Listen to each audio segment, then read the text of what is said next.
Uma das questões mais interessantes em relação à nossa interação com a Lua é: por que nunca voltamos lá depois de as missões Apollo? E o que é ainda mais curioso é que, embora a União Soviética, na época, estivesse se tornado bastante capaz de enviar seus astronautas para a Lua, isso parece nunca ter sido feito. Será que havia ações de governos associados com a Lua? Alienígenas ou outros seres que alertaram a humanidade para ficar longe por algum motivo? Chegar à Lua foi um feito tão inacreditável que até hoje muitas pessoas estão convencidas de que todo o evento foi, na verdade, encenado em um estúdio de Hollywood. Mas sugerem não só que pousamos na Lua, mas que aquilo que foi encontrado lá é mais incrível do que sabemos.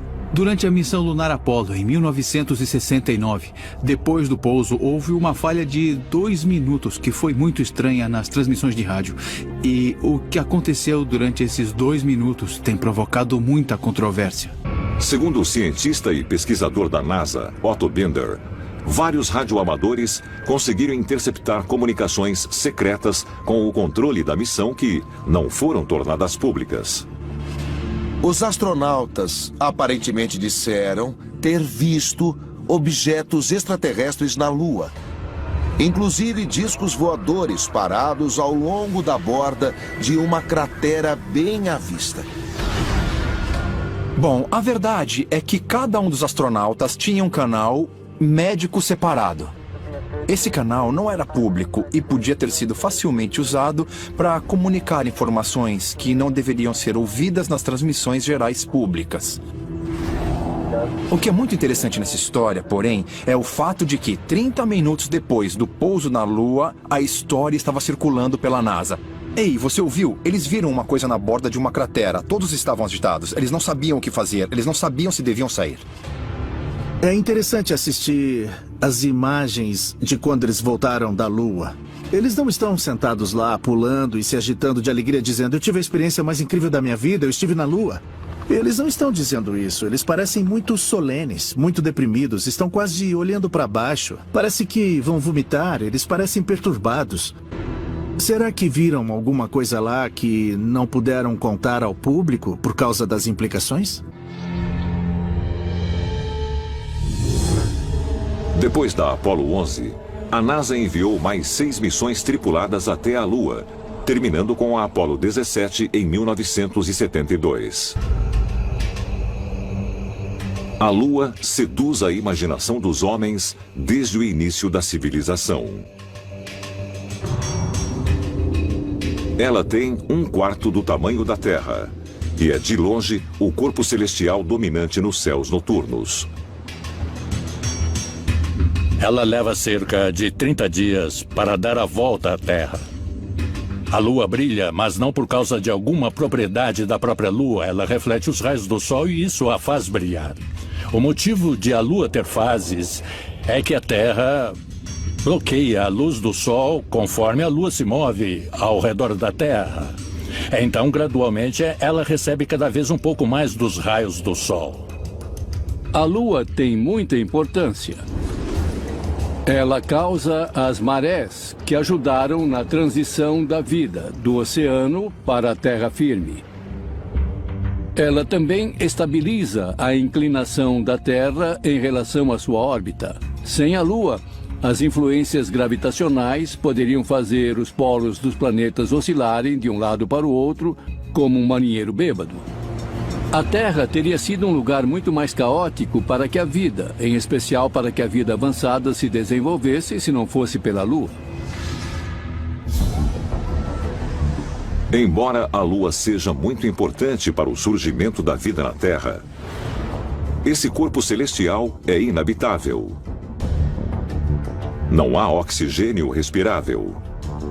E as temperaturas na superfície chegam a extremos que vão desde 120 graus quando voltada para o Sol, até 158 graus negativos na sombra.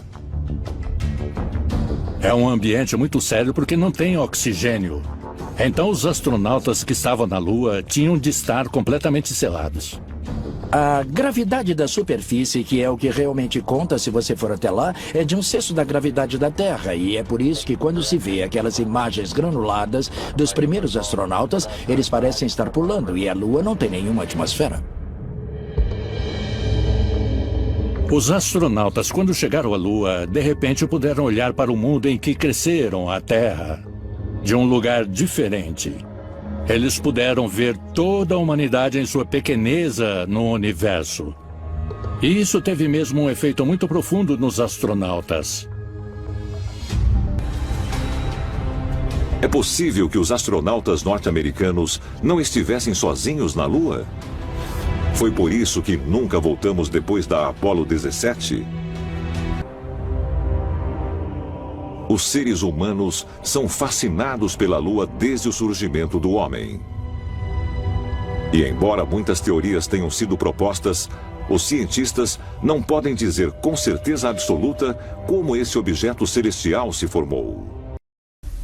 Há algumas pessoas que pensam que, com o incidente em Roswell, o governo americano estabeleceu comunicação com seres extraterrestres.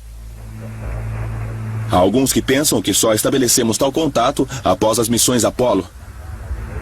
E há outras pessoas que pensam que não temos nenhum contato direto com espécies extraterrestres. Minha crença pessoal é de que em algum ponto do caminho a NASA teve uma linha direta com os ETs. Mas se a NASA possuía evidências de vida extraterrestres, o que ela está escondendo? Parece que tem um objeto bem na sua frente, Mark. Pode dar uma olhada lá? Parece que está na direção de 10, 11 horas. A NASA pode ter encontrado evidências da existência de vida extraterrestre na Lua? E pode haver mais provas da presença alienígena, como a testemunhada por astronautas no ônibus espacial e na Estação Espacial Internacional?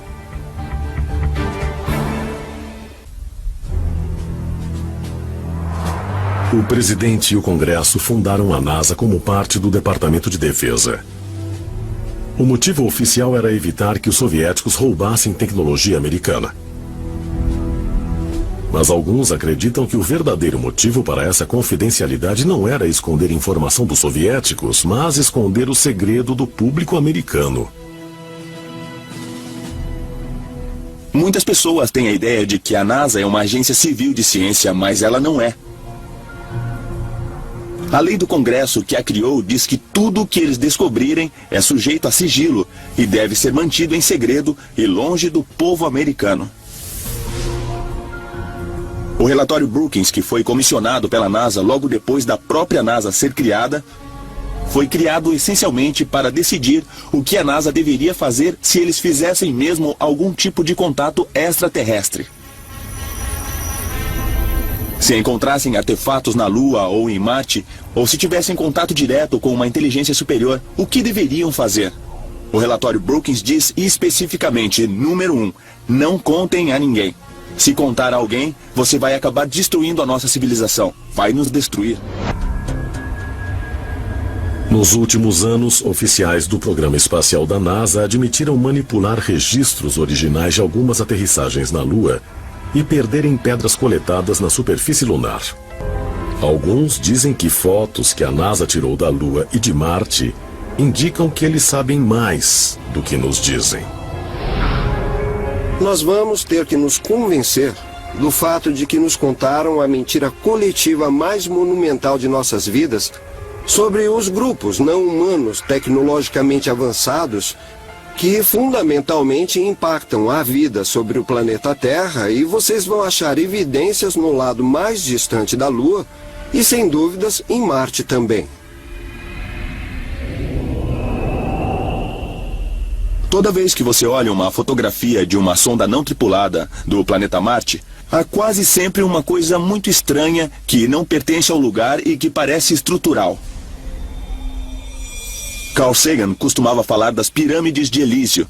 Mas o que esses homens fizeram longe das câmeras?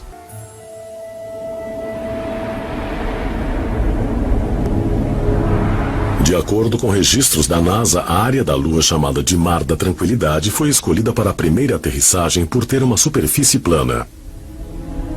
Mar de Tranquilidade. Mas alguns pesquisadores dizem que esse local foi escolhido porque naquela data as coordenadas se alinhavam diretamente sobre o cinturão de Orion.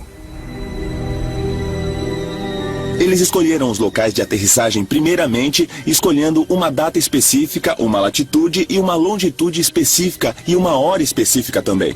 Depois você tinha que voltar a partir daquela posição para criar o que chamam de janela de lançamento.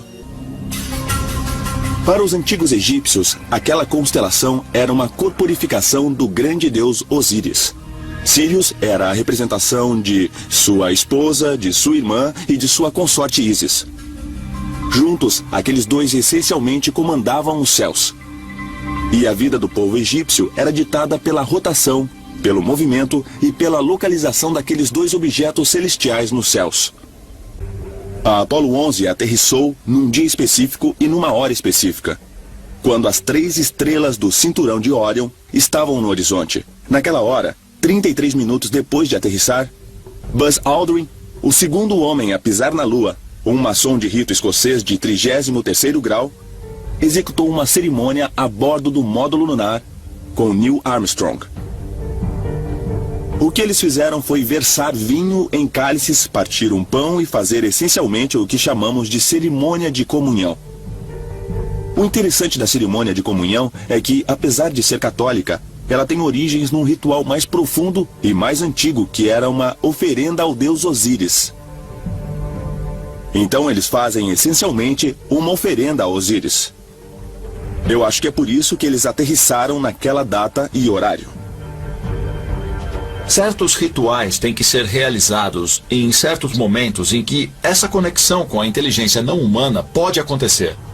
Os sacerdotes de nossos ancestrais, através da tecnologia ou através de certos meios, era a classe de pessoas que faziam contato com essa inteligência não humana. E eles foram treinados a fazer como os cientistas de hoje são treinados, para serem as pessoas que vão para o espaço. Foram deixados na Lua instrumentos científicos, uma bandeira americana e uma pequena placa comemorativa da missão Apollo 11. Mas outros itens também foram deixados, como uma sacola contendo uma réplica em ouro de um ramo de oliveira e um disco de silicone com mensagens gravadas de paz e boa vontade de 73 líderes mundiais. Por que essas mensagens simbólicas foram mandadas para o espaço? Quem a NASA esperava encontrar na Lua? Quando falamos das missões Apollo na Lua, há uma teoria que sugere que cidades inteiras podem existir no lado negro da Lua. Cidades que a NASA sabia que existiam. Dessas missões teriam sido trazidos à Terra artefatos das ruínas desses antigos locais. É possível que não fossem rochas lunares que eles vieram e trouxeram como amostras, mas talvez tecnologia alienígena. Se extraterrestres estiveram aqui no planeta, e tenho certeza de que sim, é provável que encontremos evidências na Lua. Porque a Lua é o ponto de parada. Você tem uma nave-mãe e precisa por combustível. Seja lá o que for, pode ser matéria-prima, podem ser pedras, urânio, pode ser o que for, está na superfície da Lua. Então faria sentido encontrarmos indicações na Lua, indicações tecnológicas de que alguém esteve aqui.